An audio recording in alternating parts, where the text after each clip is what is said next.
பணம் சேர வெள்ளிக்கிழமை செய்ய வேண்டிய பூஜை. மற்ற நாட்களில் வீட்டில் விளக்கேற்றி வழிபாடு செய்கின்றோமோ இல்லையோ, கட்டாயம் வெள்ளிக்கிழமை எல்லோர் வீட்டிலும் பூஜை அறையில் விளக்கேற்றுவோம். கற்பூர ஆரத்தி காண்பித்து இறை வழிபாடு செய்வோம். குறிப்பாக இந்த வெள்ளிக்கிழமை மகாலட்சுமிக்கும் சுக்கிரனுக்கும் உரிய நாள். இந்த நாளில் நாம் செய்யக்கூடிய பரிகாரம் நம் வீட்டில் செல்வ வளத்தை அதிகரிக்கும். வாரந்தோறும் வெள்ளிக்கிழமை இதை செய்பவர்கள் வீட்டில் பணக்கஷ்டம் இருக்காது, வருமானம் பல மடங்கு பெருகும். பீரோவில் அடுக்கி வைக்க முடியாத அளவுக்கு நிச்சயம் பணம் சேரும். இந்த பரிகாரத்திற்கு நமக்கு தேவையான பொருள் புதுசா வாங்கிய ஒரு பச்சை துணி. சிறியதாக சதுர வடிவில் ஒரு பச்சை துணியை எடுத்துக்கோங்க.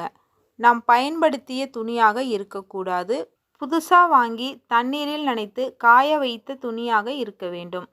பச்சை கற்பூரம், ஜவ்வாது, 100 ரூபாய் நோட்டு. 100 ரூபாய் வைக்க முடியாது என்பவர்கள் 50 ரூபாய் வைக்கலாம். இல்லை, இதற்கு மேலும் என்னால் பணம் வைக்க முடியும் என்பவர்கள் 200, 500 ரூபாய் கூட இந்த பரிகாரத்திற்கு பயன்படுத்தி கொள்ளலாம். லக்ஷ்மி தாயாருக்கு வெள்ளை நிறத்தில் பசும்பாலால் செய்யப்பட்ட பாயாசம் நெய்வேத்தியம் வைத்து வாசம் நிறைந்த தூபங்களை ஏற்றி வைத்துவிட்டு இந்த பரிகாரத்தை செய்ய வேண்டும். எடுத்து வைத்திருக்கும் பச்சை துணியில் முதலில் கொஞ்சமாக ஜவ்வாது வைத்து, கொஞ்சமாக பச்சை கற்பூரம் வைத்து, அதில் நீங்கள் எடுத்து வைத்திருக்கும் பணத்தை வைத்து முடிச்சு போடுங்க. இதை மகாலட்சுமியின் பாதத்தில் வைத்துவிட்டு மனமுருகி பிரார்த்தனை செய்து கொள்ளுங்கள்.